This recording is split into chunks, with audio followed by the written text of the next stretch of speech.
Ta parole est une lampe à mes pieds, une lumière sur mon sentier. Psaume 119, verset 105. La méditation.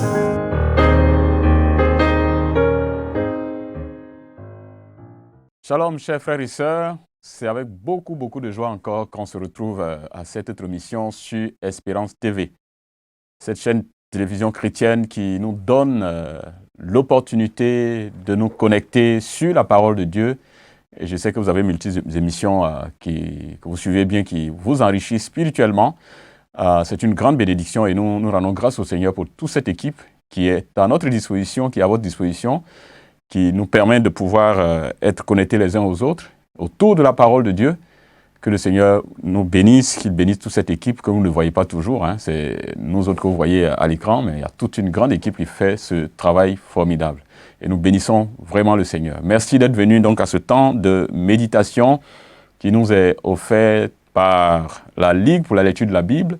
Donc ce moment merveilleux, chaque jour, de lire une portion de la Bible, de réfléchir autour de ce texte et tirer des leçons pour l'appliquer à notre vie, pendant que nous sommes encore en train de marcher sur cette terre pour servir fidèlement notre Seigneur et notre Dieu.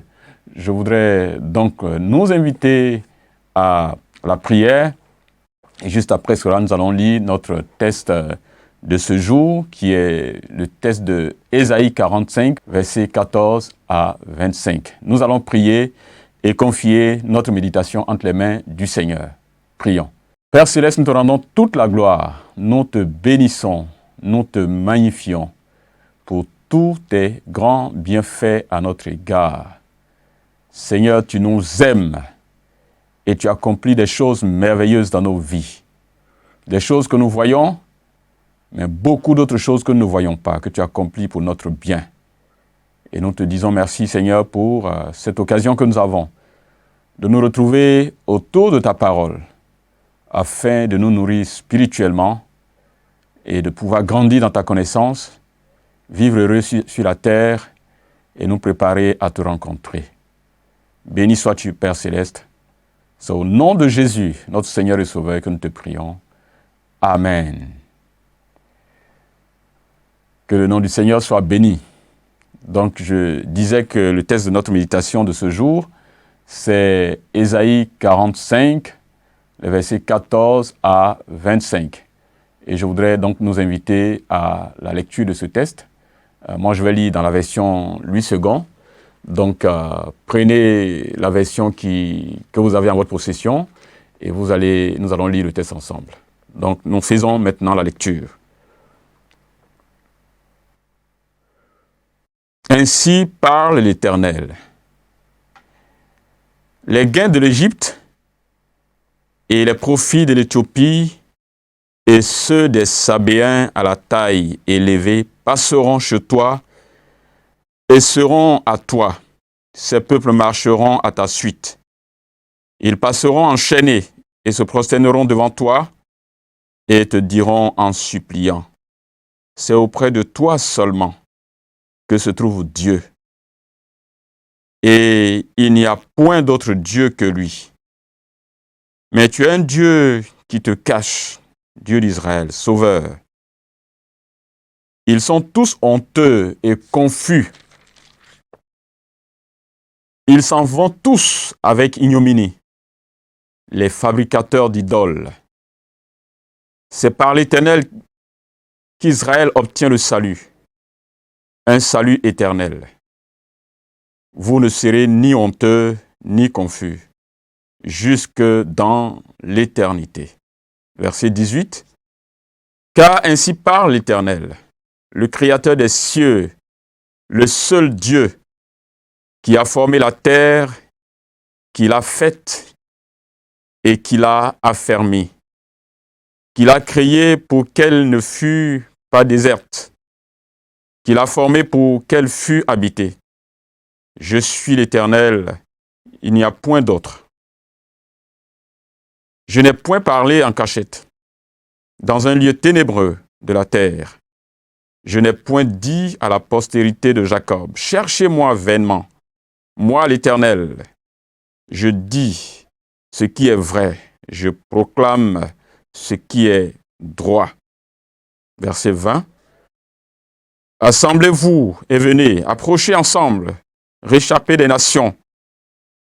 Ils n'ont point d'intelligence, ceux qui portent leur idole de bois et qui invoquent un Dieu incapable de sauver.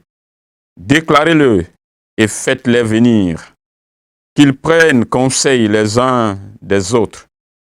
Qui a prédit ces choses dès le commencement et depuis longtemps les a annoncées? N'est-ce pas moi l'Éternel? Il n'y a point d'autre Dieu que moi. Je suis le seul Dieu juste et qui sauve. Tournez-vous vers moi et vous serez sauvés, vous tous qui êtes aux extrémités de la terre, car je suis Dieu et il n'y en a point d'autre. Je le jure par moi-même. La vérité sort de ma bouche et ma parole ne sera point révoquée. Tout genou fléchira devant moi, toute langue jurera par moi. En l'Éternel seul, me dira-t-on, réside la justice et la force.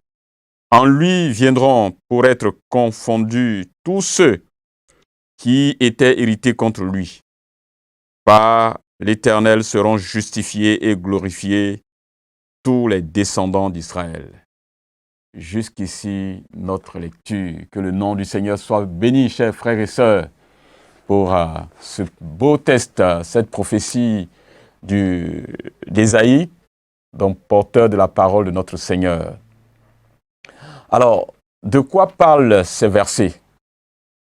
Alors, quand nous avons lu, quand vous avez médité, parce que vous avez aussi parcouru la première partie de ce chapitre, les versets 1 à 13, Dieu, par la bouche de son prophète, annonçait que Cyrus, l'empereur Cyrus, le roi perse, devait être celui par qui devait être délivré le peuple d'Israël. Donc, qui était allé en captivité, ça faisait déjà plusieurs décennies. Et Dieu va susciter cet empereur perse, cet empereur païen, pour être l'instrument par lequel Dieu allait délivrer son peuple. Et c'est ça que nous avons dans la première partie de ce chapitre 45 de ce texte.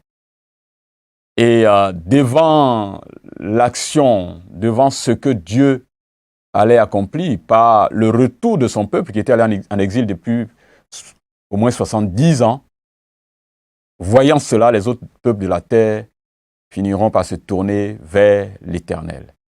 Donc, ce texte que nous avons lu tout à l'heure, bien entendu, parle du fait que les nations se tourneront vers l'Éternel, le Dieu d'Israël. Les peuples de la terre finiront par se tourner vers l'Éternel, le Dieu d'Israël, ils finiront par se convertir.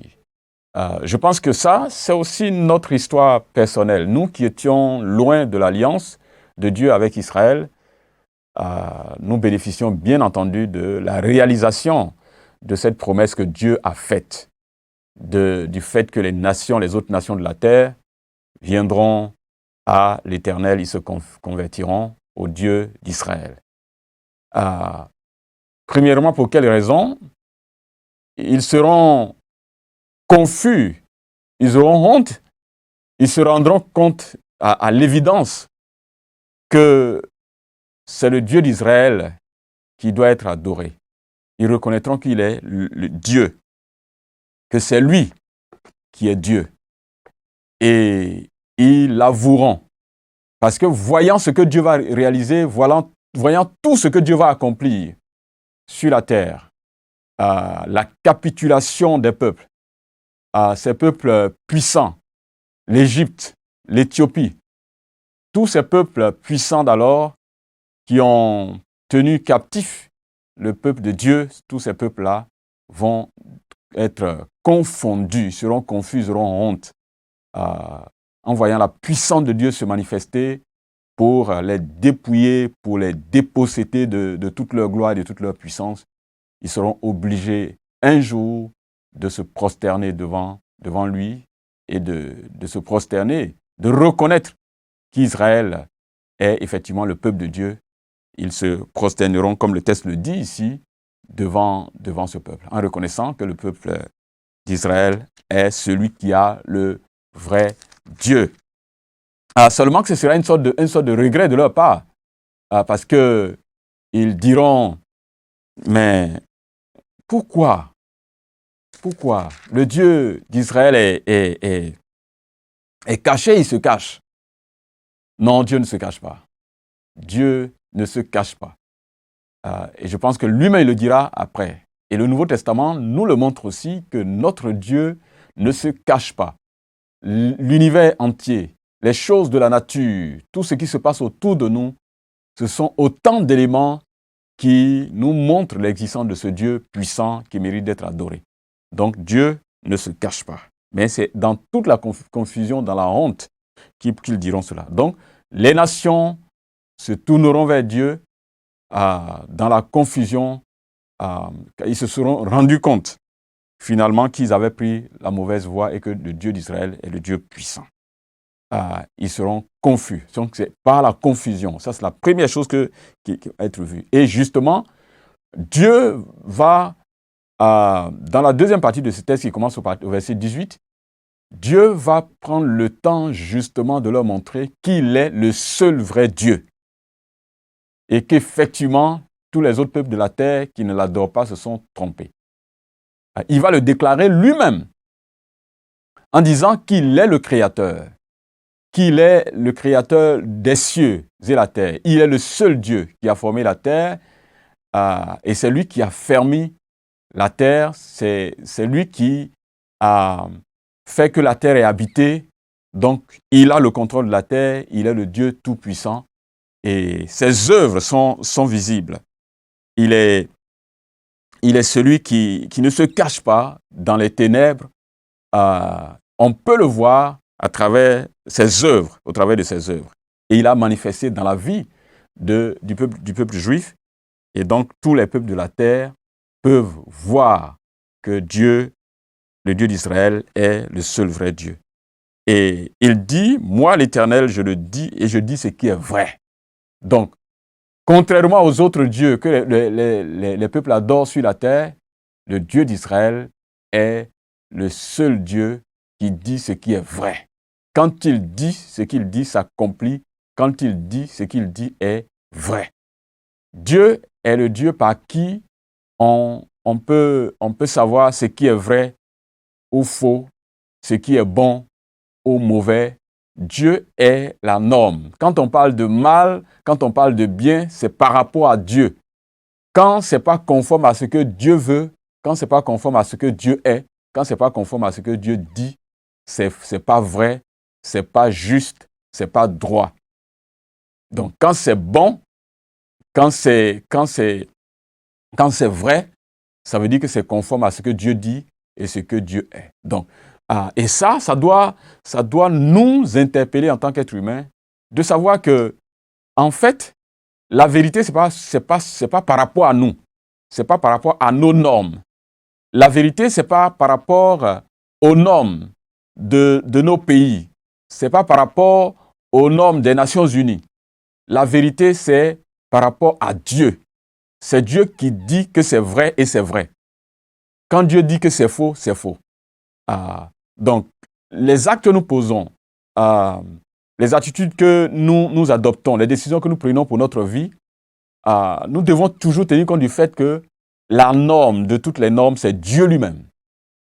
Donc, c'est par rapport à Dieu que nous devons prendre telle ou telle décision, nous devons nous comporter de telle ou telle façon. Nous pouvons être fiers de ce que nous faisons, nous pouvons nous apprécier nous-mêmes ou être appréciés des hommes autour de nous, mais tant que ce n'est pas conforme à ce que Dieu est et à ce que Dieu dit et au principe que Dieu a établi, c'est pas vrai, c'est pas bon, c'est pas juste.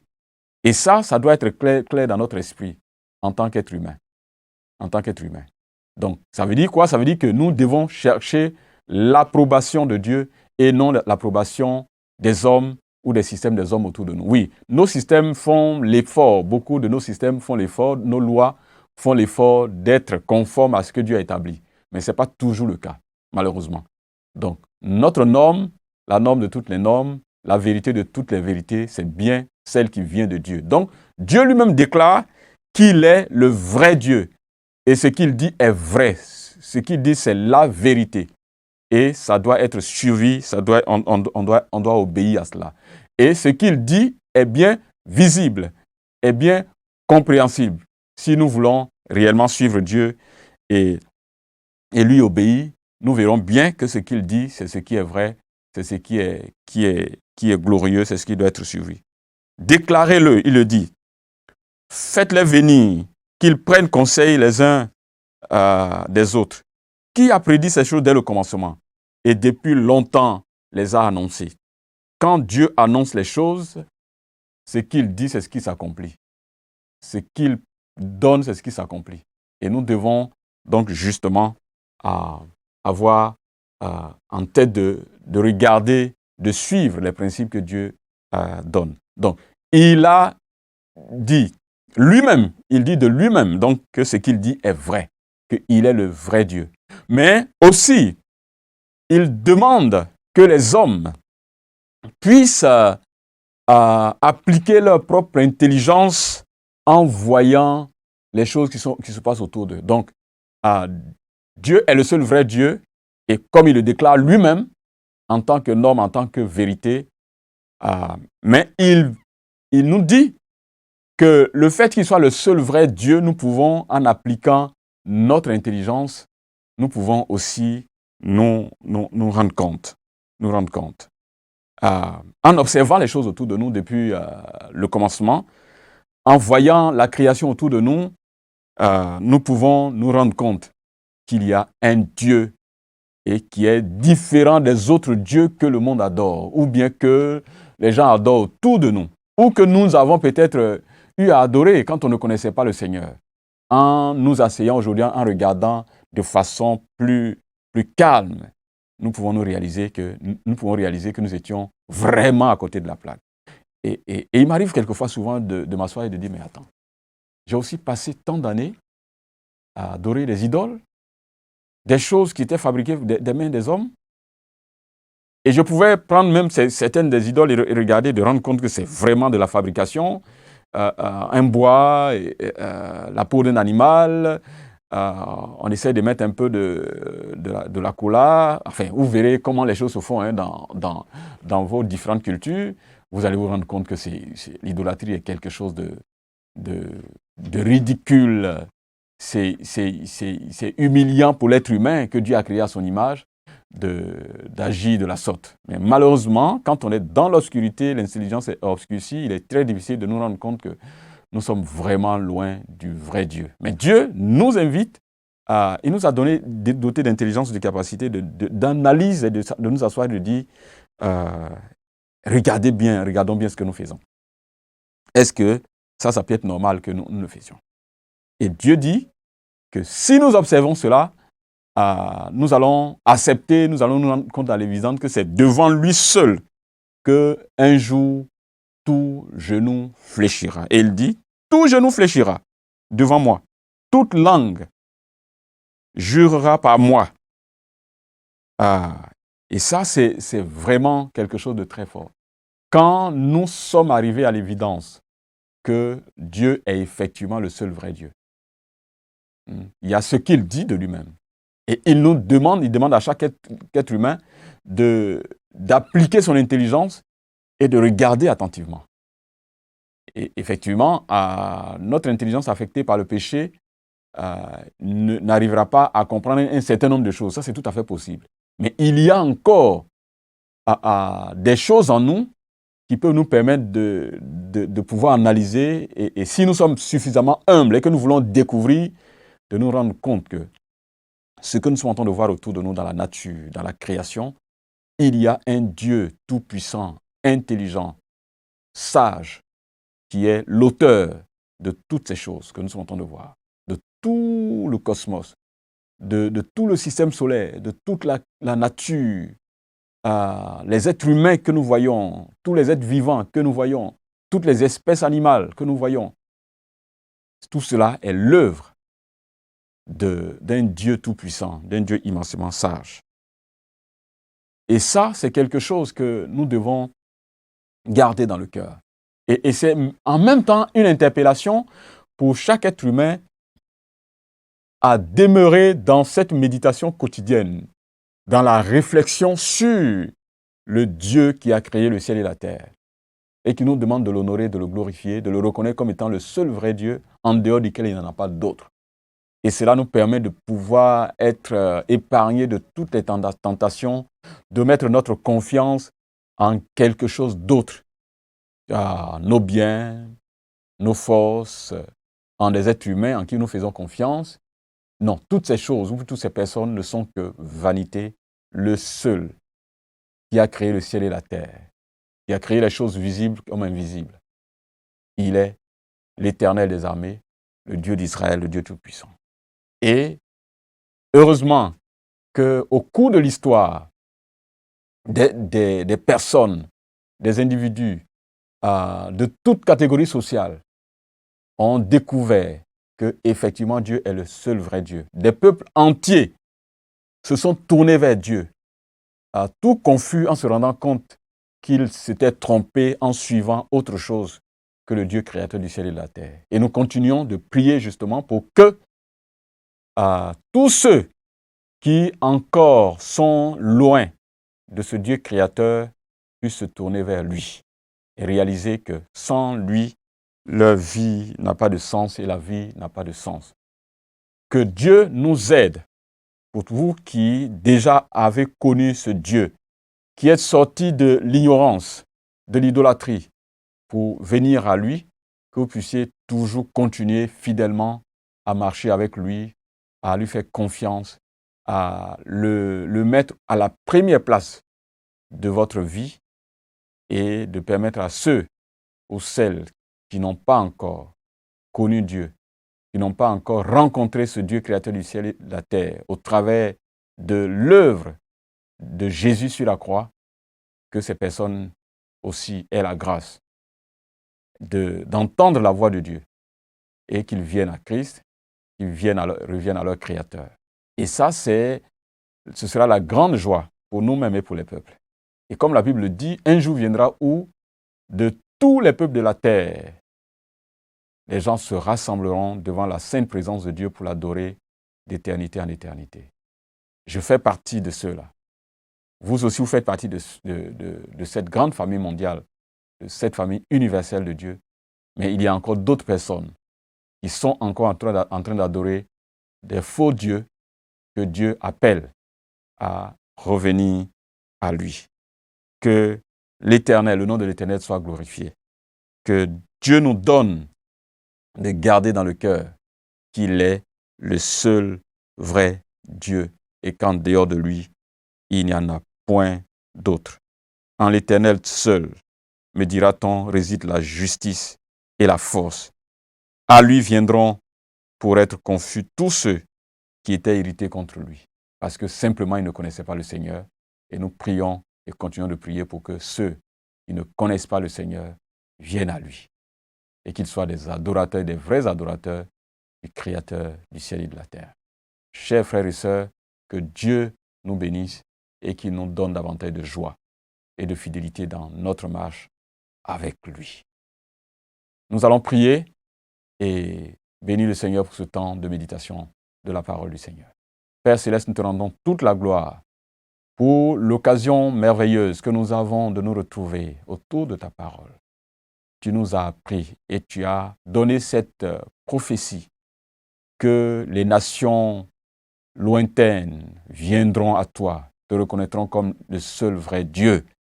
Seigneur, des siècles plus tard, cette prophétie se réalise par tous les peuples qui aujourd'hui te connaissent au travers de l'œuvre de Jésus. Je te connais par cette œuvre et je fais partie de ceux-là qui, tout confus, sont revenus à toi. Et il y en a d'autres dans d'autres peuples, dans d'autres coins de la terre. Cette grande famille mondiale des enfants de Dieu. Donne-nous de pouvoir continuer à te servir avec fidélité, de nous attacher à toi et d'aider d'autres personnes à se donner à toi. Que la gloire et l'honneur te reviennent, Père Céleste, au nom de Jésus. Amen. Chers frères et sœurs, que le Seigneur vous bénisse et qu'il nous donne encore davantage de joie de nous retrouver autour de la parole du Seigneur. Continuez de méditer la parole de Dieu et nous nous retrouverons encore les jours prochains pour ce temps merveilleux de méditation de la parole du Seigneur. Shalom, que le Seigneur vous bénisse. Amen. Ta parole est une lampe à mes pieds, une lumière sur mon sentier. Psaume 119, verset 105. La méditation.